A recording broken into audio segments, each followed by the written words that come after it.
I've put a ton of time and work into my 350Z over the winter, fixing the quarter panels, replacing the suspension, and getting it back on the road. So now it's time to find out if all of that work was worth it. This weekend is the first skid pad day of the entire season, and reluctantly I signed up, even though I'm extremely anxious and haven't driven this car in probably about 3 years. I know I need to get myself out of my comfort zone and just do it, because if I don't do it now, I probably won't ever. For context, I did take my FC to the same skid pad last year, and it was not too happy. I struggled a lot trying to get it sideways, and it demotivated me a lot. However, I know that the 350Z is a perfect beginner platform with the LSD. It should be a whole lot easier for me to drive. So I'm really excited to take it there and test it out. We have 4 days to get this thing fully ready for the skid pad. Here's our working list so far. You need to do an oil change because it's due by time. I haven't done an oil change in about a year, so it's pretty much due. And right off the bat, belts are making some noise, so maybe we can replace those. You're also required to have a battery tie down at the track, so we need to get one of those, as well as having socks on all of your reservoirs. I do have 2 on my clutch and my brake master, but I don't have a sock for my power steering, so we'll have to find one. After starting the car today, I noticed that I also have a check engine light, so we should probably scan that, see what it is, and fix it as well. Don't get me wrong, I love having older cars, but sometimes having an OBD2 car is just so efficient. Let's take some guesses. 2 codes found. Let's see. Maybe O2, hopefully not like a crank sensor or anything. P1148, P1168. All right, that is a bank 1 and a bank 2 O2 sensors, and nobody locally has them. However, we need to go to Walmart, we need to get an oil filter, and we need to go to AutoZone to get some belts. Look who is mean mugging me right now. Lawrence is out. Am I slightly nervous to drive the car? Yes! Oh, please don't die. One of the reasons that I'm slightly nervous about this drift event is because I just don't feel like I've driven this car enough in the last few years to feel comfortable. And I think the biggest thing with drifting is knowing the car that you're in and feeling comfortable. I'm not very comfortable driving this car because it's been a while, you know?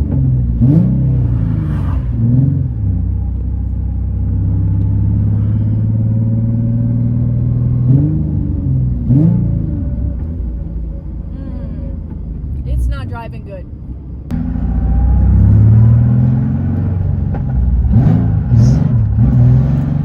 It is not happy. It's not happy. This is second gear. That is the worst this car has ever driven.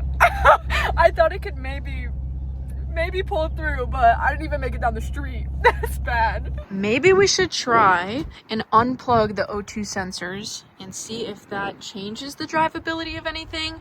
Just before I go order O2 sensors, we can either rule if it's an exhaust leak, since I know that the headers are leaking.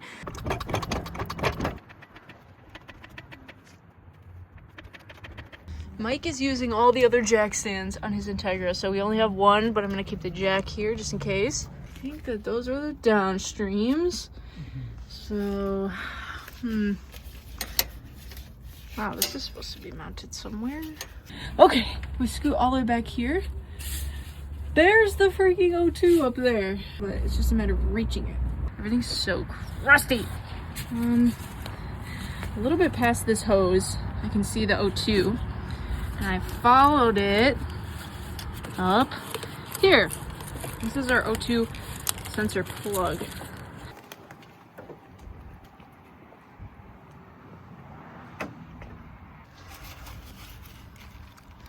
It's a little crusty in there. Check the other side.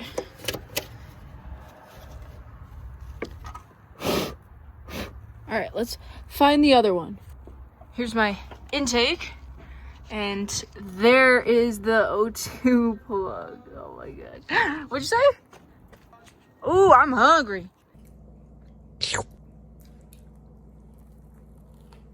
Thank you. I really was trying to record for you guys, but it's under the intake over here, but we got both of them unplugged. I'm gonna put my intake back together, and then we can see if it runs any different, any better, so we can rule out the O2 sensors. I also adjusted my coupler up here because the intake was almost falling out over here. So just had to move the coupler up and re-secure. I was just doing a quick check under here and zip tying up some wires that were in the way. And I noticed my radiator mount, as you can see on this side, it sits down like this, was sitting actually in front of it, like up in here. I saw it through this hole.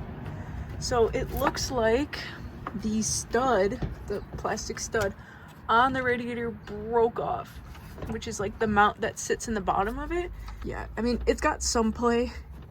This is not ideal, so I would need to replace my radiator. And then up here on the top, there's no mount here. This is how the mount is supposed to look. It's kind of an interesting design. Pull it out like this. These are available online at Z1, so I will go ahead and order that so at least I have an upper mount. While we're also in the air, let's see if we can swap out these front wheels, because if you guys remember, the first time I ran these Volk wheels from Mike, it debeaded. And I've been kind of terrified to drive the car ever since because of how bad it debeaded. I think we should still bring these to the track, just because look at the tread. Still very good. Might as well roast these tires off because they are Kendas. We could run some R34 GTRs or the white XT7s. Maybe the GTR wheels. Yeah? Yeah.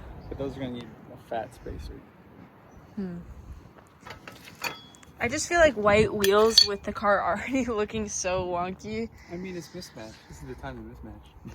You are right. I'm slowly realizing how clapped this car really is and how much it really needs. If you guys have been keeping up with the grudge battle between Mike and Mini Truck Mommy on Instagram, there's a drift event in Colorado in June and we are going to it, and I'm bringing the Z. So I need this car to make it all the way to Colorado in June to drive and then make it all the way back to Illinois. So at this point, I gotta start making a list. I decided to try the XT7s because they're a bigger spec, and hoping that I won't have to run a massive spacer on it.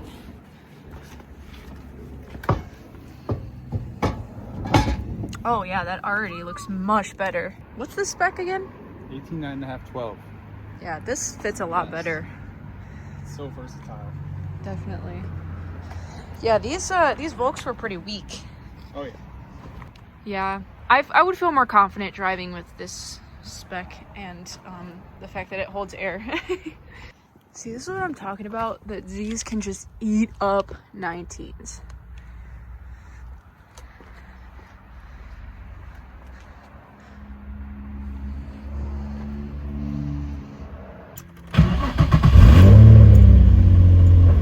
Starts up better than it did before. I'm feeling more confident, guys. We have some better front wheels that are not going to debead. And now we have the O2s unplugged. So either it drives better and we know what the problem is, or it still drives the same and we still need to diagnose little bits. Still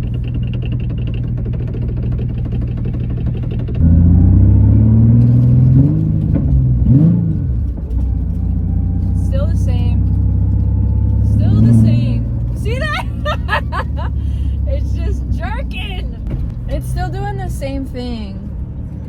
It's like vroom, vroom, vroom, vroom, like so. Unplugged O2 sensors, no change. Feel so close to the steering wheel.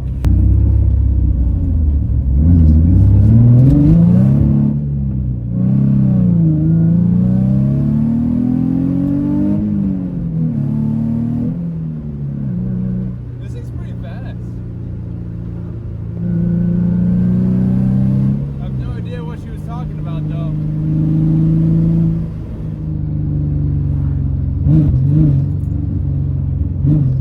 Oh, there it is.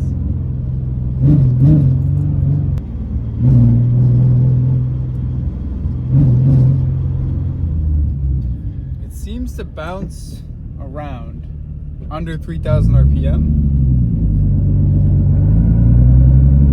Surprisingly not in first gear. Second.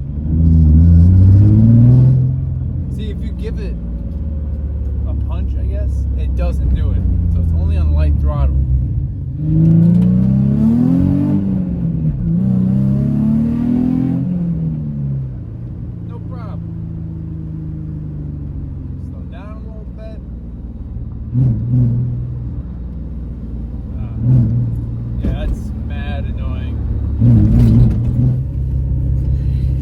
Not gonna lie, it looked so cool coming down the street. I left my phone in here to record, so I didn't get to like record it going down the street. But when I saw the back of it, I was like, sheesh.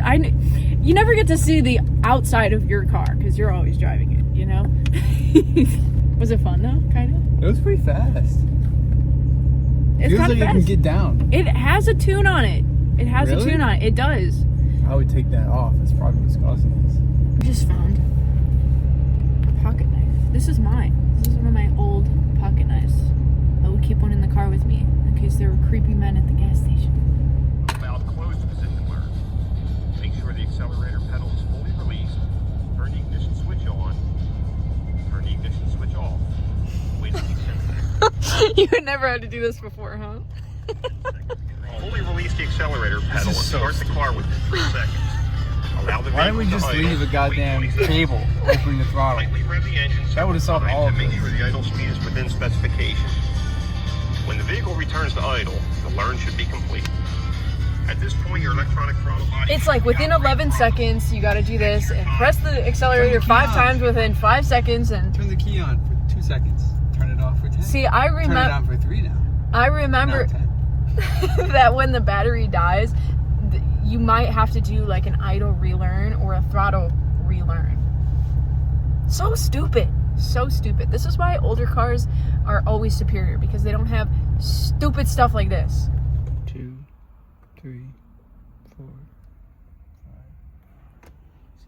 6, 7, 8, 9, 10. 1, 2. 1, 2.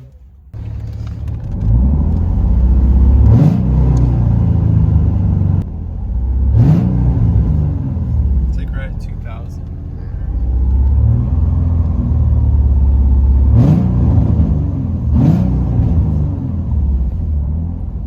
Let's take off the math. See how it looks.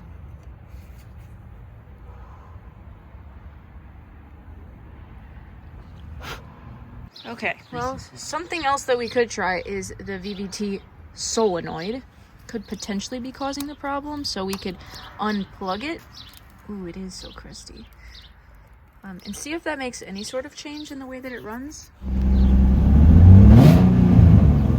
No, it's still doing the same thing.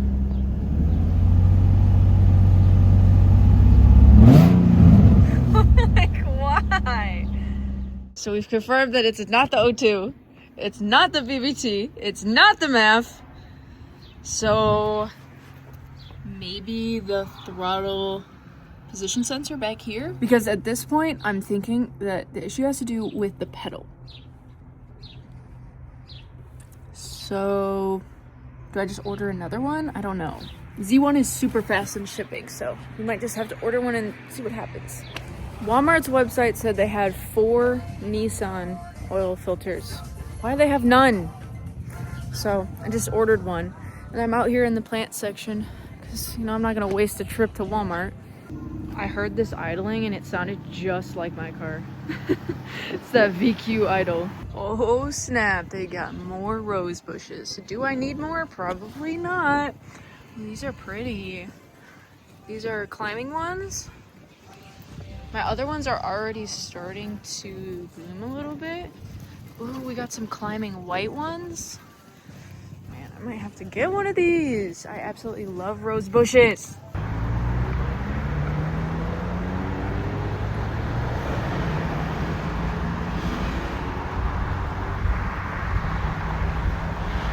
Just like that, we are back. Shout out to Walmart for delivering this at 8 p.m. yesterday. Woo! So we can finally change the oil. Still relishing in these new wheels.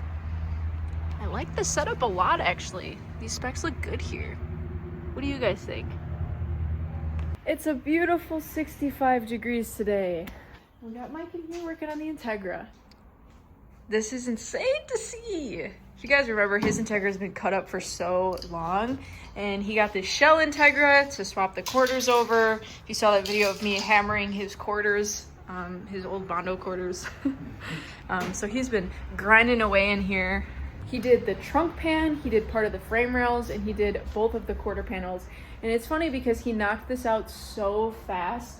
If you guys saw the whole process of doing my Z quarters, we got that down to a science. So I think being able to do this in the amount of time that he's been able to do it is so impressive. You're killing it in here. Thank you.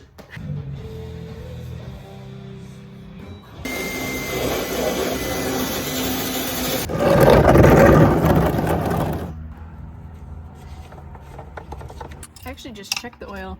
It's funny because it doesn't look old at all. I mean, I probably put not even 1,000 miles on it since I did the last oil change. It's just due by time. Good old 14 millimeter here. Cracker loose. Oh my god. Cracker loose. Ouch. Oh. I ordered a Nismo drain plug for this car because the one I had I used on the S13 and it's coming tomorrow. So I guess we'll use this unreleased Prismic one. And it's magnetic, so it'll catch all of our metal shards that are hopefully not in our oil. Why is hand tight on an oil filter always tighter? Like, I swear, I don't do it that tight. There we go. I swear, I don't do it that tight, but maybe I do. Maybe I do it a little too tight.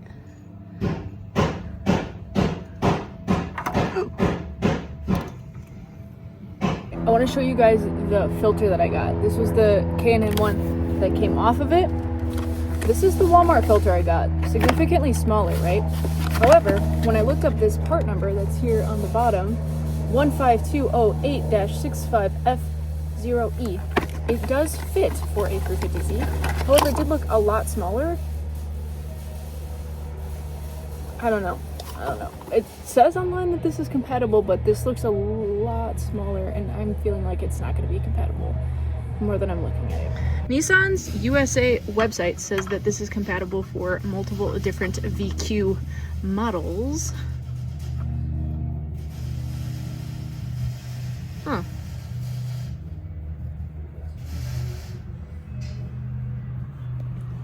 I guess so. From what I've read, the only real difference is the capacity of the oil, which to us being a stock VQ, I don't know how much that's going to affect the performance of the vehicle, but next time let's get a larger capacity oil filter, and maybe not from Walmart. It does look like I grabbed the wrong thread pitch, but got this one.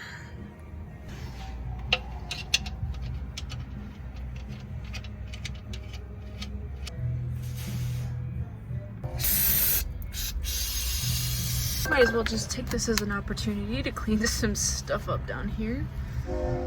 Some seepage happening. Some stuff. Oh my god, look how much better that looks.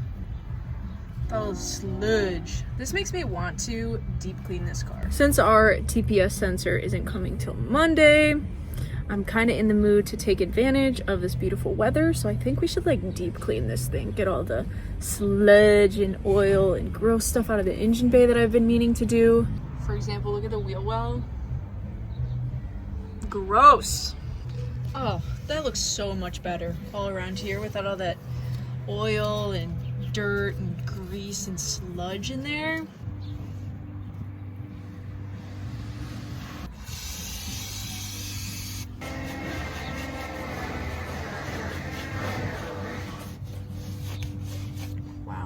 What a difference.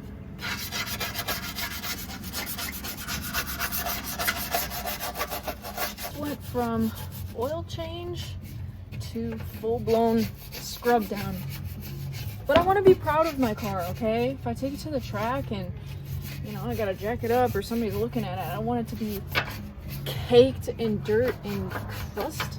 That just reflects how I feel about the car, which, to be honest, it's how I felt about the car for a while, but I don't feel that way anymore. We gotta make it look nice. These wires and hoses up here are caked. Maybe this is power steering fluid, because this is the power steering reservoir, so.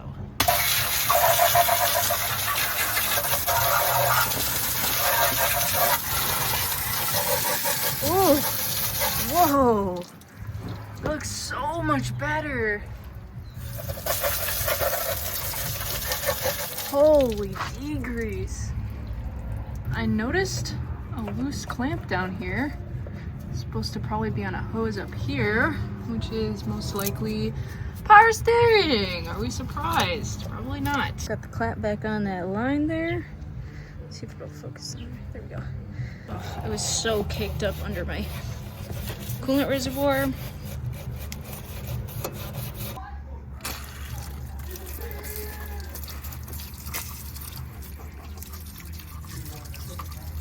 Looks like 1,000 times better. I'm so glad I decided to clean all of this up.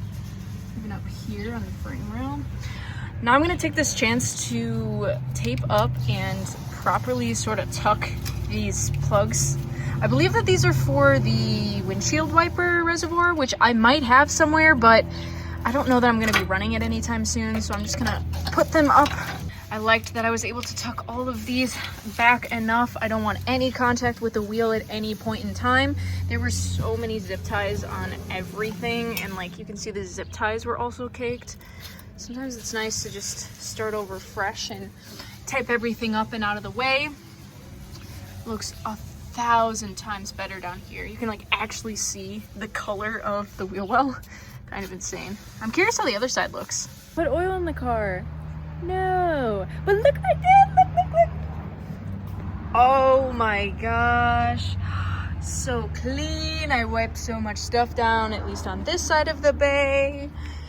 The block itself is a little dirty, but everything over here, come on. Years of crust, dust, salt, dirt getting in the wheel well, perhaps from the massive hole here or perhaps the massive hole here, but it looks so much better.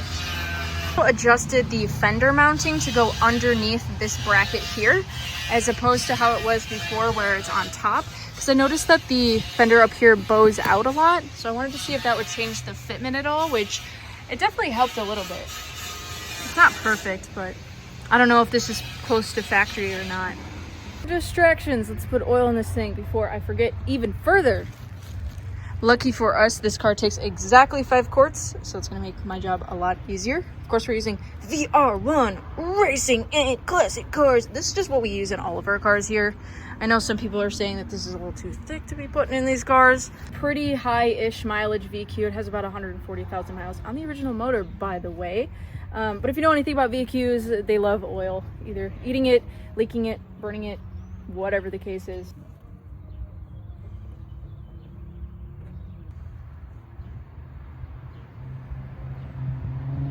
You can't overfill it for your potential burn. What?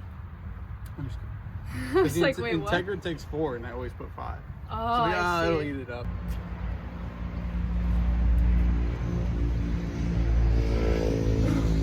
Oh, your chopper's gone?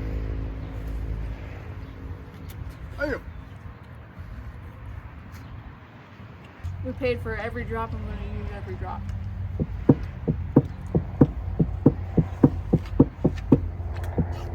You said a distributor for a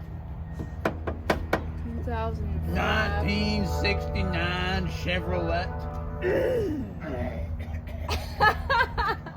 We're here with the battery. I figured we might as well put this battery tie down on here.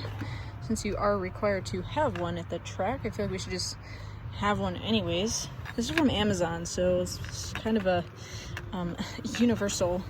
Not sure about how this fit's gonna be, but we can try it. I took the battery out, right? Because I just wanted to clean down here. Why is there like ash and dust on everything? Oh, so much debris. I couldn't even see the bolts down here. Girl, whatever. I was trying to make it look nice. Right, we got the battery tie down, installed. This thing ain't going nowhere. It does look like we're gonna need a little bit of trimmage here. So I don't know that we're gonna have much clearance to close the hood. Maybe I could tighten this even a little bit more. Just make sure this thing ain't going nowhere.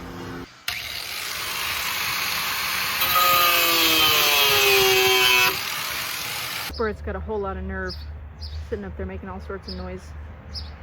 You know, when I found your friend, your buddy, in my car, dead, decapitated.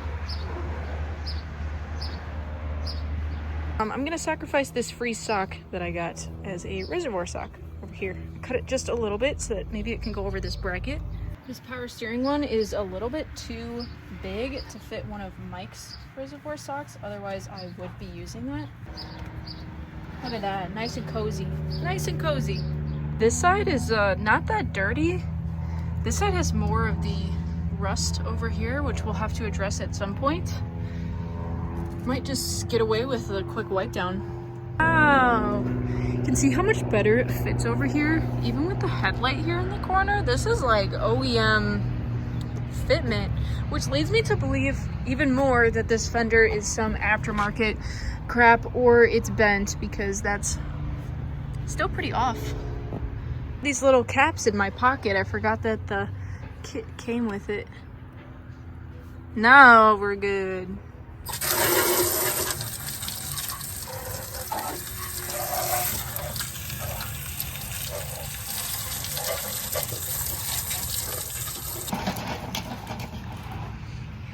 Are you grilling next to my car? Burger time.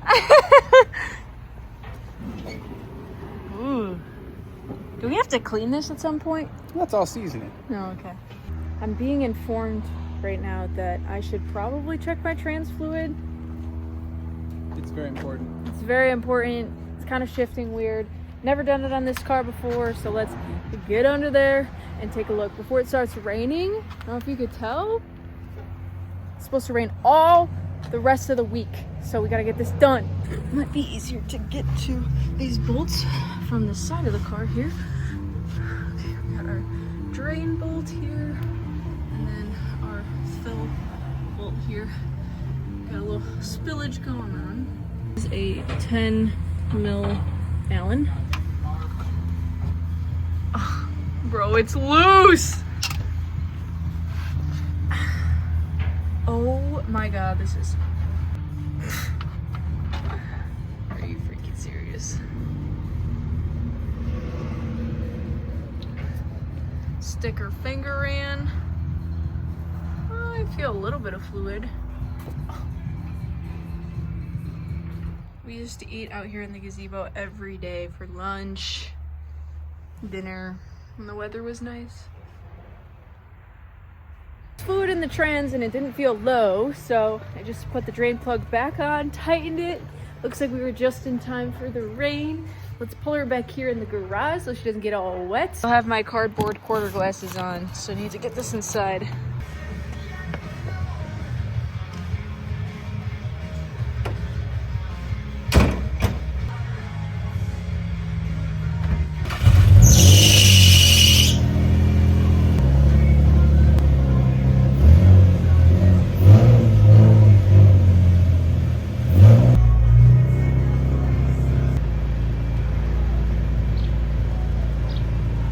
Before we turn it off, I did disconnect the battery. I still have the check engine light. Obviously the O2s are still unplugged. Let's see if maybe that like reset this weird throttle thing.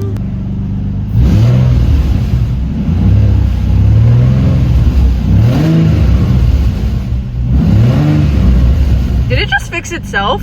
Because it would do it even when I was idling. It would go 2,500 and then it would jump up.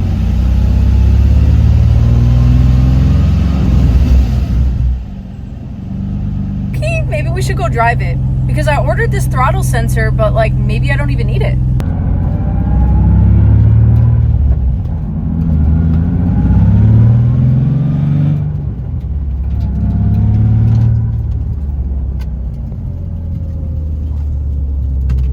Okay, what? All right, let's go one more time.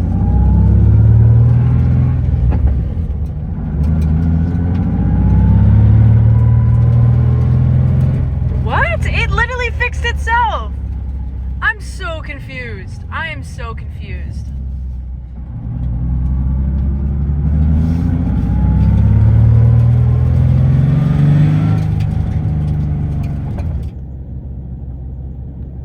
I guess the problem fixed itself. I don't even know what to say. I think maybe just resetting the ECU with taking the battery out fix the issue? I mean, has anybody experienced this with a VQ? I don't know. I've never experienced this issue. I mean, we tried the throttle relearn, the idle relearn, nothing seemed to work. And I even ordered the throttle sensor, but I guess I won't need it, so cool.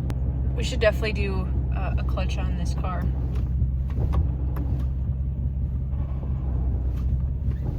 Hear my throwout bearing.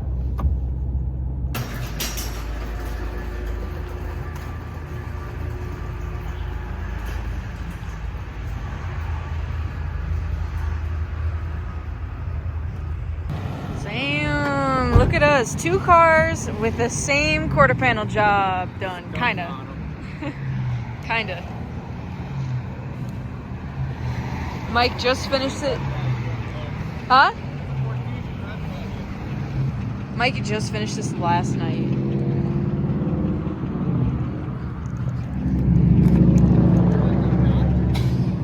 Something's knocking. I think it's that.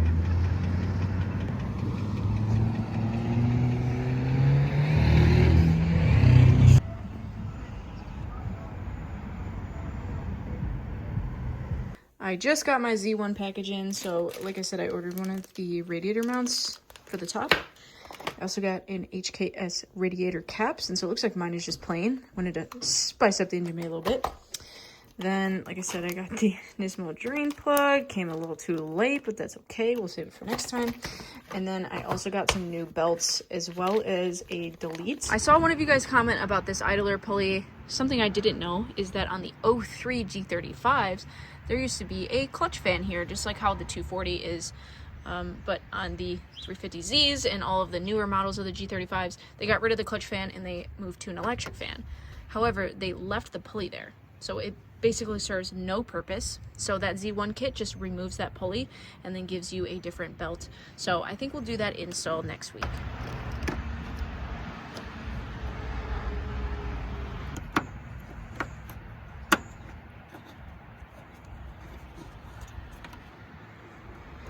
I think there's also supposed to be a rubber grommet in here. This side also doesn't have one. So let's put that on our list to order as well. I have some kind of upsetting news, guys. We've been dialing the Z in and getting it ready, and I've been super excited to drive this skid pad day, which is supposed to be tomorrow, but it was canceled. And it's probably not coming back. Great Lakes Dragway has been around forever and is honestly a staple for Midwest drifting, as lots of us go up there to get some seat time, practice some laps, and honestly just hang out with our friends over the weekend and test and tune our cars. So this is detrimental, I would say, to the local drift scene here. They've been having a lot of issues with the city of Union Grove and noise complaints. Now, there was a bill that was put forth to the governor called the Right to Race, I believe. Don't quote me on that. I'll put it on the screen. And it was presented to the governor, Tony Evers, and he vetoed it. So they are still allowed to operate the drag strip, but no more drifting, I guess, which comes as a shock and honestly a heartbreak to all of us. It really is just such a shame because we're not allowed to be on public streets. We're not allowed to be in parking lots. They always tell us, take this to the track. You can't do this here.